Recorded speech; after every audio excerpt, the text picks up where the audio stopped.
Bismillahirrahmanirrahim. Assalamualaikum warahmatullahi wabarakatuh.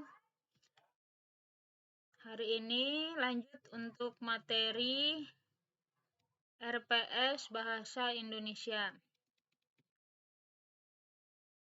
Capaian pembelajaran pada mata kuliah hari ini adalah mahasiswa mampu menjelaskan dan menyusun rencana pembelajaran terstruktur dan mandiri, memahami cakupan materi pembelajaran, menguasai konsep teoritis tentang sejarah bahasa Indonesia, kemudian tentang konsep membaca, kemudian menulis dan berbicara. Jadi ada kaitannya antara membaca, menulis, dan berbicara. Kemudian mahasiswa juga mampu menguasai konsep teoritis tentang strategi membaca dan merekam hasil baca. Ini tentang karya ilmiah ya, diganti tentang karya ilmiah berupa jurnal, skripsi, tesis, dan disertasi. Kemudian jadi tujuannya adalah mahasiswa dibekali kemampuan agar setelah mata kuliah ini adalah mampu menuliskan beragam komunikasi tulis secara baku sesuai dengan bahasa Indonesia yang baik dan benar. Nah, ini tujuan mata kuliah ini. Adapun materinya sama seperti sejarah ya, tadi bisa melihat sejarah pemikiran ekonomi Islam, bisa melihat dari modul Universitas Terbuka dengan username mahasiswa, passwordnya UT Peduli, kemudian nanti ditulis saja captchanya. Nah, di sini sudah Ibu bagikan kelompoknya. Judul 1 tentang sejarah bahasa Indonesia yang akan dibahas oleh Nabila dan Mutia. Pembahasannya yang Ibu bold ya. Kemudian judul yang kedua yang akan dibahas oleh Muhammad Ilham, Lulu Lutfiah, dan Amanda. Pembahasannya juga sama yang di bold judulnya. Dan pembahasannya membaca perbedaan intensif dan ekstensif.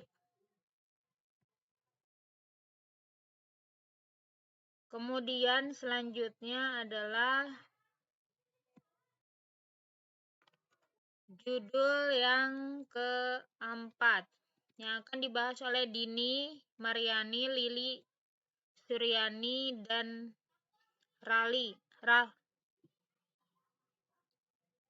Rafli ya, yaitu tentang ragam berbicara. Ragam berbicara, pembahasannya adalah ragam berbicara dan organisasi gagasan. Ini salah ya nih.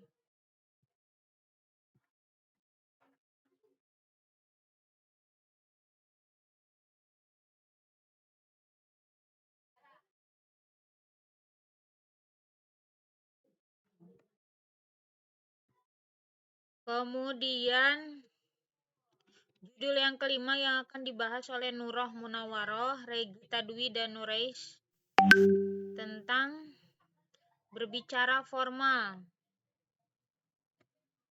yang akan membahas tentang kegiatan berbicara formal,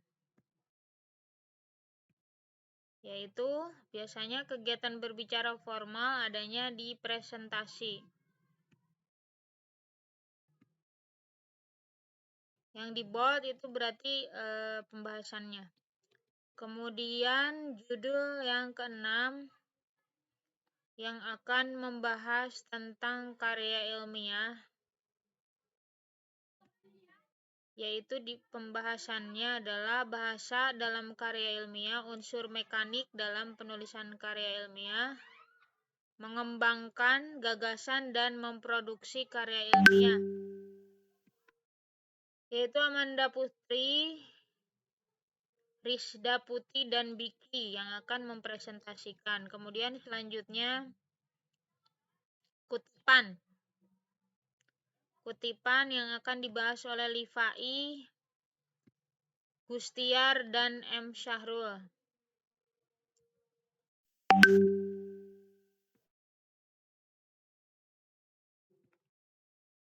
Pengertian kutipan, pembahasannya pengertian kutipan, jenis kutipan, prinsip membuat kutipan, cara membuat kutipan.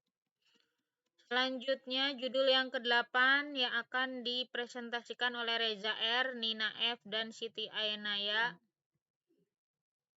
Pembahasannya tentang bibliografi dan catatan kaki, yaitu fungsinya, pengertiannya, unsurnya, perbedaannya. Nah, ini seperti apa nanti akan dibahas oleh mereka. Kemudian judul yang ke-9 adalah artikel, menyusun abstrak, artikel dan jurnal skripsi, tesis atau disertasi yang akan dibahas oleh Iqbal F, Gilman Jafarullahi. Kemudian judul yang ke-10 adalah kalimat yang akan dibahas oleh Agung Permana, Saipul serta Silvi. Pembahasannya adalah pengertian kalimat, penentuan satuan kalimat, penentuan satuan kalimat, pola kalimat, dasar, dan jenis-jenis kalimat. Kemudian judul yang ke-11 adalah paragraf dan pengembangannya, yaitu pembahasannya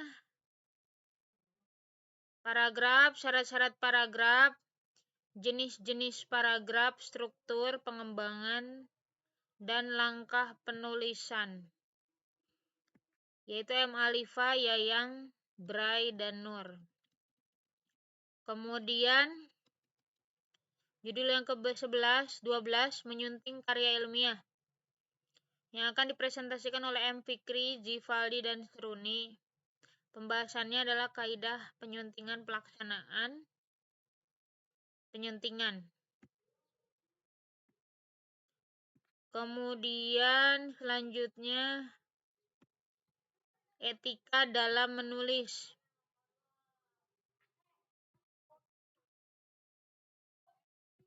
Etika dalam menulis yaitu etika dalam menulis karya ilmiah, pelanggaran, dan penulisan karya ilmiah. Itu judul yang ke-13. Baik, nanti kalau misalkan ada pertanyaan, boleh langsung di kolom komentar ya. Sama seperti sejarah pemikiran ekonomi Islam, dibuat makalah berupa PowerPoint dan berupa Word, yaitu bab 1, bab 2 sampai bab 3, pendahuluan, pembahasan, dan penutup. Kemudian inti kesimpulan dari makalah tadi disimpulkan di PowerPoint-nya untuk penjelasan presentasi di minggu depan. Terima kasih atas perhatiannya. Wassalamualaikum warahmatullahi wabarakatuh.